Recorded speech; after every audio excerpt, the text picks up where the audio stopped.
Okay, hi guys, welcome back. It's another Zento Sales Snippet, Sales Success Series. It's the right word. In Melbourne with the RACV Club, Rebecca and Shaun from RACV Fitness Centre in Melbourne City.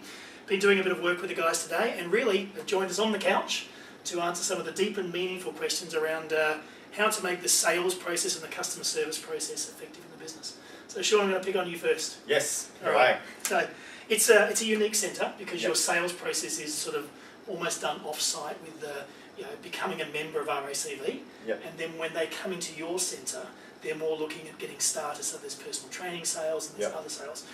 Looking at the system from your perspective, you're a bit of a systems guru.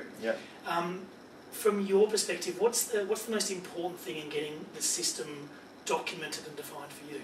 Yeah, well, just from when you came here, Mike, in 2008, it just didn't flow. The system didn't flow. So we had areas where we were doing the sales process okay in terms of front line, but there's no real system behind it. And that's three S's. If you have the system, the skills might not be there, and therefore the staff might not be following the system. So it's very important that it's documented in the process and the staff understand that and adhere to it, and they get the skills to actually apply it. Now, Bec, you look after the organisation from the health club, the library, the barber shop, the one spa. You've got the whole organisation. Systems from your area, how does that work? How important is that to you?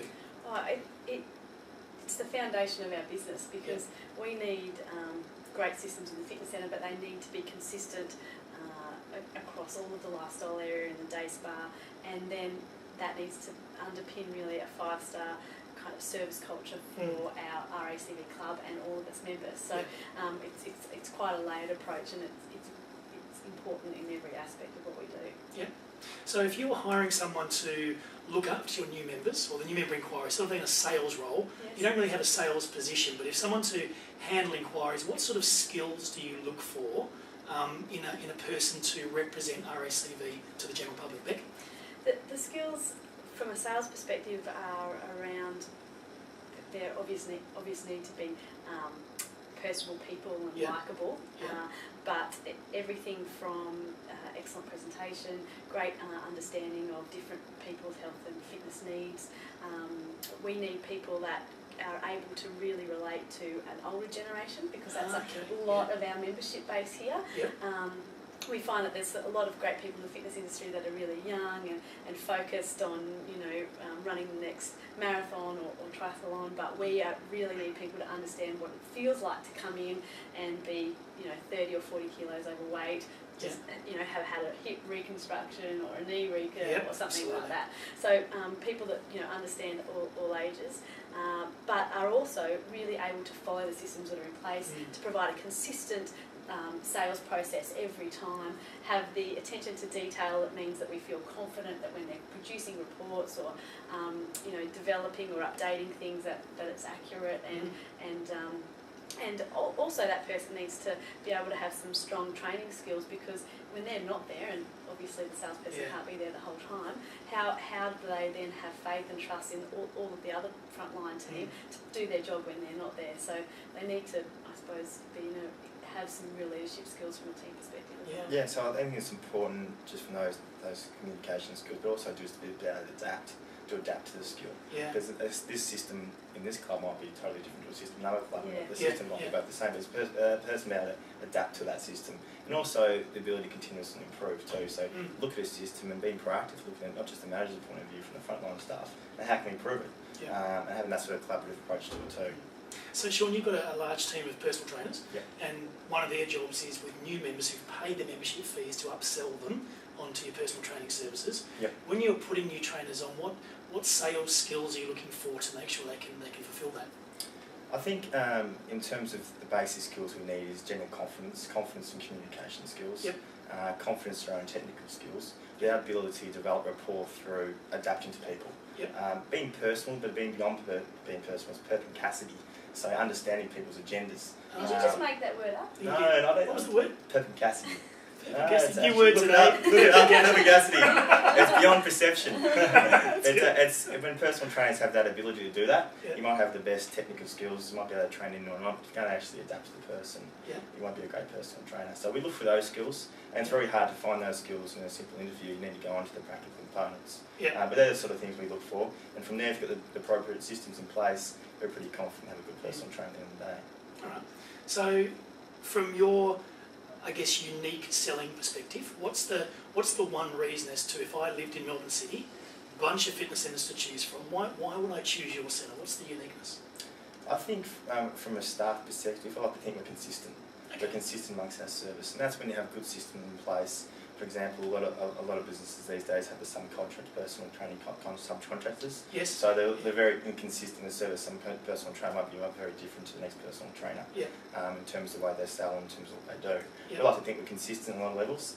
So I think that makes people feel comfortable when they come to the centre. They know one trainer is very consistent than another in terms of the way they communicate and interact with people. Okay. So Bec, from your perspective, what's the USP for members to join? Well, yeah, if you were out at a barbecue, someone's at RACV Club, why should I join? Yeah, I think that as the fitness industry changes and commercial aspects weigh in, there's a lot of facilities and rightly so that are really focused on getting the membership contract signed up. Yeah.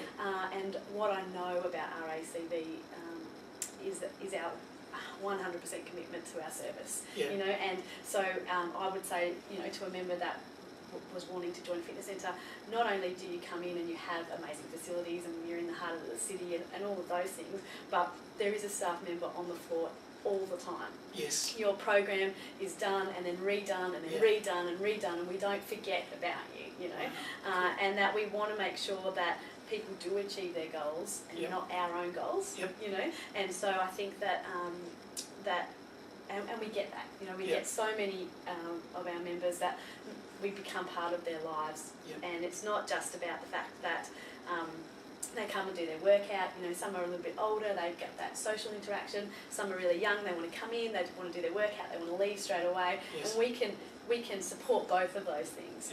And we do that through being able to understand people's needs, and we're large enough, lucky and large enough to be able to meet those needs at different levels. Yeah, I think we focus on a lot of retention programs, keeping them satisfied and actually coming out. But I think obviously a lot of centres might concentrate on the sales process, which is fine, but you have to look at the attrition now as sort of that other side of the door. I think we focus on retention programs from special populations, to diverse populations, to gender specific. I think that's all very important. For example, even employing a full-time fitness consultant who works 38 hours, pretty unheard of in the fitness industry. If they do 1,000 appointments per year, you can pretty be confident say they've got 200 to 300 relationships set up. So that's pretty much 200 to 300 members who are pretty confident they will sign up again. So even though those little differences has a unique selling point from the RACV point of view. Absolutely. All right, question: Why then do you bring in bullheads like me? So you've got you guys have. You're right. Get out. You guys have a large organisation. You've got lots of infrastructure, lots of resources.